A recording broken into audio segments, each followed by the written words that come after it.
अरे बच्चों, कैसे हो आप लोग। तो बच्चों, मैं इससे पहले की कक्षा में पाठ 13 कोयल कविता आप लोगों को पढ़ाई थी। तो बच्चों, आज मैं इस कक्षा में इस पाठ के अभ्यास को बताऊंगी।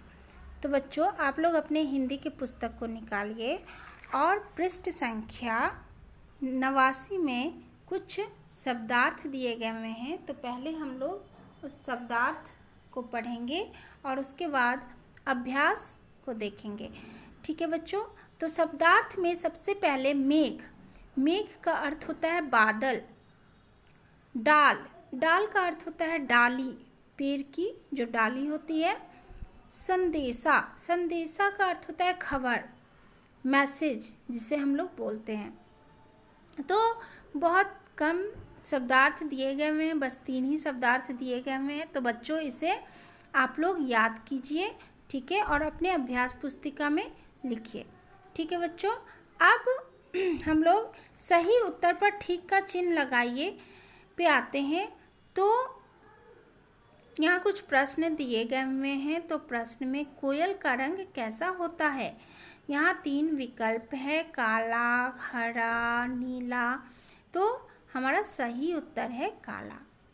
दूसरा प्रश्न है धरती कैसी है। तो यहाँ भी 3 विकल्प दिए गए हुए हैं, सूखी, प्यासी, गीली। तो इसमें सही उत्तर है, कविता में हम लोग पढ़े थे, प्यासी धरती। ठीक है बच्चों। तो हमारा सही उत्तर होगा प्यासी धरती। अब तीसरे प्रश्न पे आते हैं। तो कोयल को मीठा बोलना किसने सिखाया होगा। तो यहाँ भी 3 विकल्प दिए गए हुए हैं, माँ ने, अन्य पक्षी ने, स्वयं। तो हमारा सही उत्तर है माँ ने। ठीक है बच्चों। अब हमारा चौथा प्रश्न है कोयल की बोली में क्या है। तो कोयल की बोली में मिठास होती है, ये तो हम लोग सब जानते हैं। यहाँ 3 विकल्प दिए गए हुए हैं, क्या क्या है जरा देख लें। तो मिठास, चहचहाहट, कड़वापन। तो ये दोनों तो होंगी नहीं, तो मिठास। ठीक है बच्चों। अब हम कविता की पंक्तियाँ पूरी करो पे आते हैं। तो बच्चों, आप लोग कविता को याद किए होंगे, मैं बोली थी आप लोगों को कविता को याद करने। तो बच्चों, अगर आप कविता को याद किए हैं तो आप बहुत ही आसानी से इस पंक्तियों को पूरी करेंगे। तो देखते हैं हम लोग। देखो कोयल काली है पर मीठी है इसकी बोली, इसने ही तो कूक कूक कर आमों में मिश्री घोली। बहुत ही आसान है। क्या गाती हो किसे बुलाती, बतला दो कोयल रानी, प्यासी धरती देख मांगती हो क्या मेघों से पानी।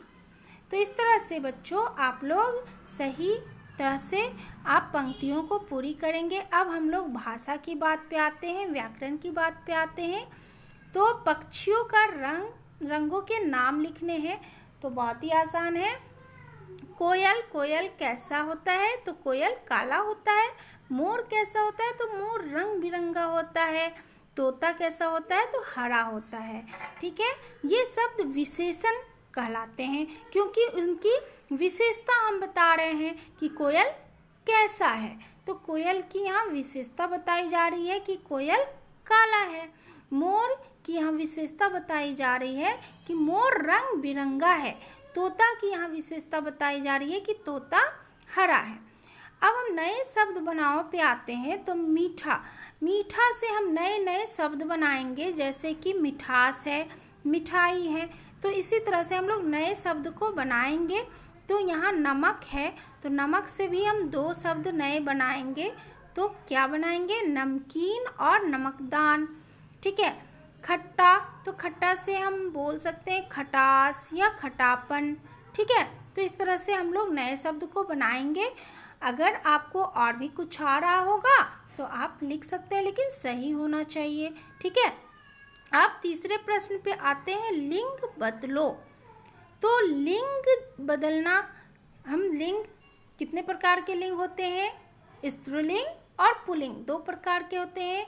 तो यहाँ पे हमें लिंग बदलना है। तो जैसे माँ, माँ का बाप, बेटा बेटी, कुतिया कुत्ता, बहन भाई, मुर्गी मुर्गा, चूहिया चूहा।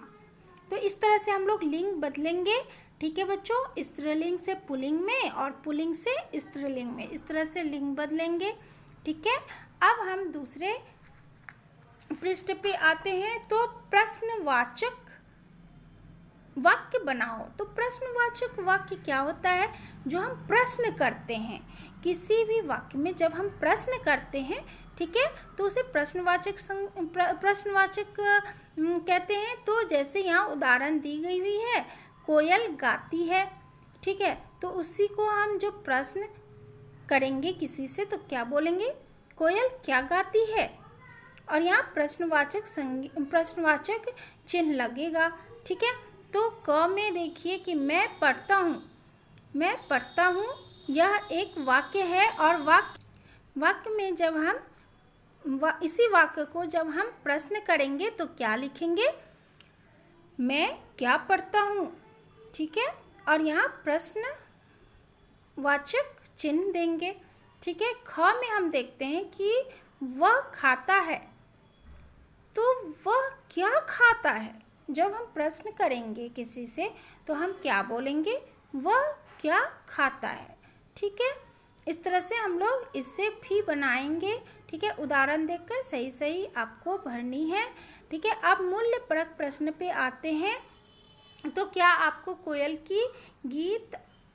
का गीत अच्छा लगता है? तो किसे नहीं अच्छा लगेगा, सभी को अच्छा लगेगा कोयल का गीत। तो आप लिखेंगे हाँ मुझे अच्छा लगता है। यदि हाँ तो क्यों अच्छा लगता है? आप उसका रंग रूप देखते हैं अथवा उसकी मीठी आवाज़। तो आप उसका रंग रूप देखते हैं अथवा उसकी मीठी आवाज़। तो आप बताइए कि क्या कोयल का आप आवाज़ सुनते हैं या उसकी रंग रूप देखते हैं? तो इस तरह से आपको अपनी बात को लिखनी है। ठीक है, अब यहाँ क्रियात्मक गतिविधि में आते हैं। तो कोयल पर 3 वाक्य लिखिए। कोयल पर 3 वाक्य लिखनी है, बहुत ही आसान है, तुरंत लिख लीजिएगा। उसके बाद कोयल का चित्र बनाकर रंग भरिए। तो यहाँ पे आपको जगह भी दी गई हुई है। तो यहाँ कोयल का चित्र बनाना है और उसे रंग भरना है। यहाँ पे कोयल का चित्र बनाना है और यहाँ पे कोयल पर 3 वाक्य लिखनी है। ठीक है बच्चों, तो इस तरह से आप इसे पूरा करेंगे। ठीक है, और इसे समझ कर सुंदर सुंदर अक्षर में लिखेंगे। ठीक है, धन्यवाद।